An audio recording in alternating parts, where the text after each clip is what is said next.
जय हिंद दोस्तों आपको यह डिक्टेशन जनसत्ता न्यूज़पेपर से दिया जा रहा है और आप अपने सभी दोस्तों को यह डिक्टेशन शेयर करिए ताकि ज़्यादा से ज़्यादा स्टूडेंट इसका लाभ ले सकें। अगर आप चैनल पर नए हैं तो चैनल को सब्सक्राइब कर लीजिए और बेल आइकन प्रेस कर लीजिए ताकि आपसे कोई भी डिक्टेशन मिस ना हो। 90 शब्द प्रति मिनट डिक्टेशन स्टार्ट। पिछले 1-1.5 हफ्ते में कई भारतीय उड़ानों में मुसाफिरों के अशिष्ट व्यवहार और विमान संचालक दल की लापरवाही के मामले सामने आए। ताज़ा घटना पटना की है, जिसमें 2 यात्री नशे की हालत में पाए गए।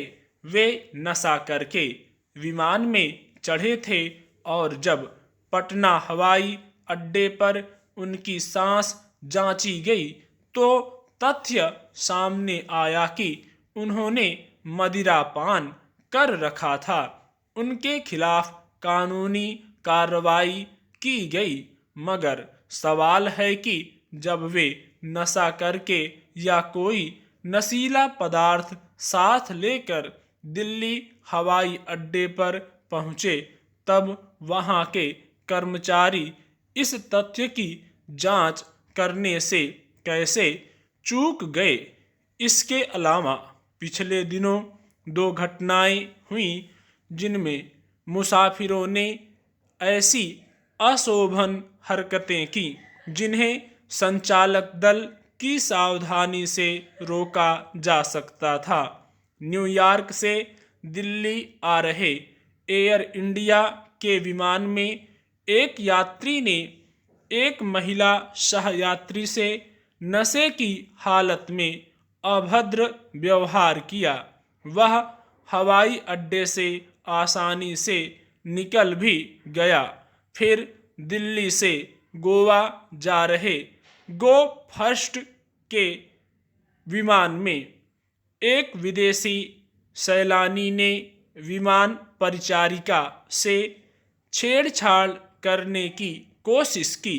एक विचित्र घटना यह सामने आई कि सोमवार को बंगलुरु हवाई अड्डे पर विमानन कंपनी गो फर्स्ट के एक विमान ने करीब 50 यात्रियों के सवार होने से पहले ही दिल्ली के लिए उड़ान भर लिया। इस लापरवाही के लिए अब भले ही कंपनी ने यात्रियों से माफ़ी मांगी है, लेकिन इससे हवाई यात्रा में पसर रही अव्यवस्था का ही पता चलता है। इन घटनाओं के मद्देनज़र नागर विमानन महानिदेशालय यानी DGCA ने नोटिस जारी किया है और सभी विमान सेवाओं को निर्देश जारी किया है कि वे किस तरह मुसाफिरों के साथ पेश आएं, जांच आदि में क्या सावधानी बरतें। किसी भी विमान में इस तरह की घटना होती है तो उसे वह पूरी कंपनी बदनाम होती है।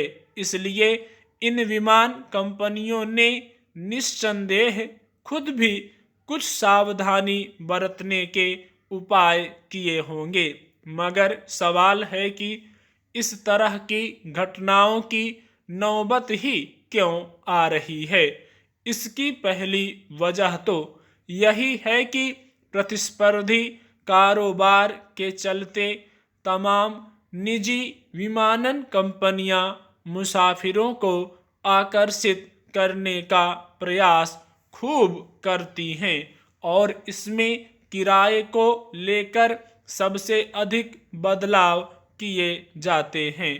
फिर जिस तरह रेलों और सड़क मार्ग से सफ़र करने में समय काफ़ी लगता है और उनका किराया भी कम नहीं रह गया है, तब से बहुत सारे लोग हवाई जहाज से चलना सुविधाजनक मानने लगे हैं।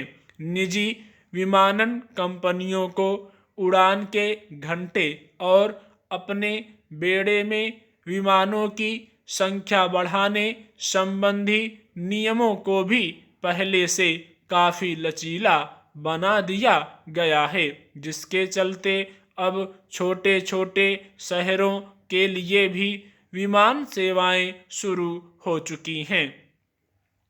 अब यह तथ्य छिपा नहीं है कि हवाई सेवाओं पर यात्रियों का दबाव तो बढ़ा है, मगर उस अनुपात में विमानन कंपनियों ने अपने संसाधन और सुविधाओं में विस्तार नहीं किया है। स्टॉप।